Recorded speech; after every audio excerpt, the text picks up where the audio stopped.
కార్యాలయం నందు నారా లోకేష్ జన్మదిన కార్యక్రమాలు ఆంధ్రప్రదేశ్ రాష్ట్ర work board chairman Nellore parliament TDP అధ్యక్షులు షేక్ అబ్దుల్ అజీజ్ ఆధ్వర్యంలో నగరంలోని టీడీపీ జిల్లా కార్యాలయంలో నారా లోకేష్ జన్మదిన వేడుకలు ఘనంగా నిర్వహించారు. ఈ కార్యక్రమానికి ముఖ్య అతిథిగా సర్వేపల్లి ఎమ్మెల్యే మాజీ మంత్రివర్యులు సోమిరెడ్డి చంద్రమోహన్ రెడ్డి, అబ్దుల్ అజీజ్, నుడా చైర్మన్ కోటమిరెడ్డి శ్రీనివాసరెడ్డి తదితరులు టీడీపీ నాయకులు, కార్యకర్తలు భారీ ఎత్తున పాల్గొని నారా లోకేష్ జన్మదిన ఘనంగా నిర్వహించడం జరిగింది. అనంతరం నాయకులు ఎన్టీఆర్ విగ్రహానికి పూలమాలలు వేసి కేక్ కట్ చేసి అనంతరం మీడియాతో మాట్లాడారు.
బాబు జన్మదిన సందర్భంగా క్యాడర్ అంతా రాష్ట్ర వ్యాప్తంగా కార్యకర్తలందరూ సంతోషంగా ఉన్నారు. ఎందుకంటే ఒక మంచి యంగ్ లీడర్, ఎన్టీ రామారావు గారి మనవడిగా, చంద్రబాబు నాయుడు గారి కుమారుడిగా మంచి పేరు తెచ్చుకున్నాడు. కార్యకర్తల్లో కష్టాల్లో పార్టీకి అండగా నిలబడ్డాడు.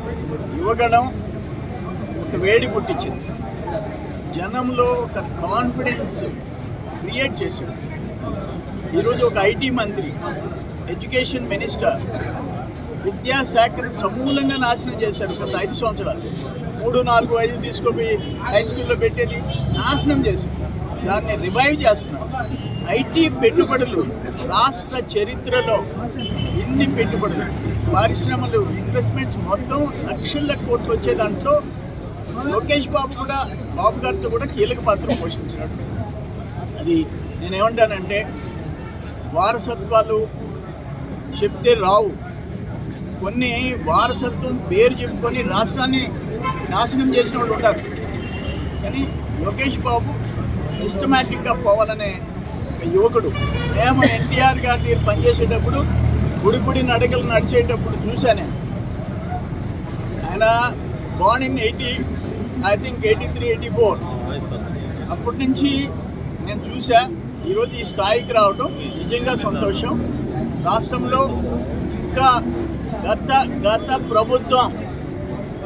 గత ప్రభుత్వం చేసిన పాపాలు ఇప్పుడు కూడా వాళ్ళు ప్రవర్తించే తీరు, మీరు రెడ్ బుక్ ఓపెన్ చేయాల్సిందే. ఈ రాష్ట్రాన్ని నరకంలోకి నెట్టేసిన వాళ్ళకి గుణపాఠం చెప్పాల్సిందే. అప్పుడే కాన్ఫిడెన్స్ కార్యకర్తలు వస్తుంది, రాష్ట్రం ట్రాక్లో పడుద్ది, దుర్మార్గులకి చరమగీతం పాడినట్టు.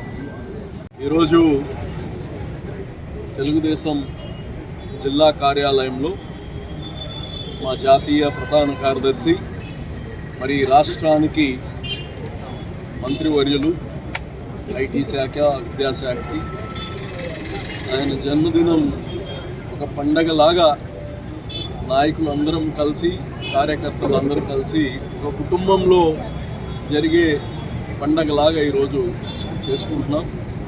మరి లోకేష్ గారి గురించి చెప్పాలంటే, లోకేష్ గారిని చంద్రబాబు గారు తీర్చిదిద్దుతున్నారు. Is going to be the asset for the state. ఈ రాష్ట్రానికి ఒక అమూల్యమైన నాయకుడిగా మారబోతున్నారు లోకేష్ గారు.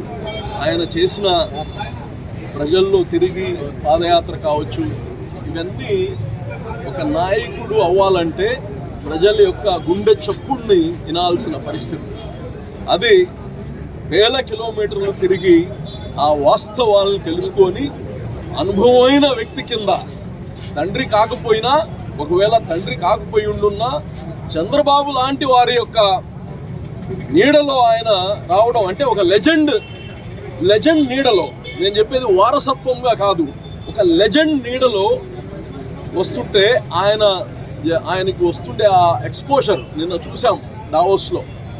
ద వే చంద్రబాబు నాయుడు గారు అక్కడ అందరూ యంగ్ లీడర్స్ని, ఒక లోకేష్ గారినే కాదు, యంగ్ లీడర్స్ రామ్మోహన్ రావుని కావచ్చు, రామ్మోహన్ నాయుడు కావచ్చు, తర్వాత వచ్చి మన భరత్ గారిని కావచ్చు, మీరు చూస్తే అందరూ అరౌండ్ 40-45 ఇయర్స్ లోపల. అంటే ఈ దేశానికి, ఈ రాష్ట్రానికి ఎటువంటి నాయకత్వం ఇస్తున్నారో ఒకసారి అర్థం చేసుకోవాలి. ఇది దేశం పైన, రాష్ట్రం పైన ఉండే ప్రేమ. అంటే నేనే ఉండాలి, 99 సంవత్సరాలు 100 సంవత్సరాలు నేను ఉండాలి అనే ఆలోచన ఉండే వ్యక్తి కాదు చంద్రబాబు నాయుడు గారు. కానీ ఈరోజు ఒక మంచి నాయకుడు జన్మదినం మేమంతా కలిసి చేసుకుంటున్నందుకు చాలా సంతోషంగా ఉంది. మరి నాయకులందరూ వాళ్ళ యొక్క అమూల్యమైన సమయం ఈరోజు మా పార్టీలో వచ్చి, పార్టీ కార్యాలయానికి వచ్చి అందరితో సంతోషాన్ని పంచుకొని మరోసారి అందరికీ ధన్యవాదాలు.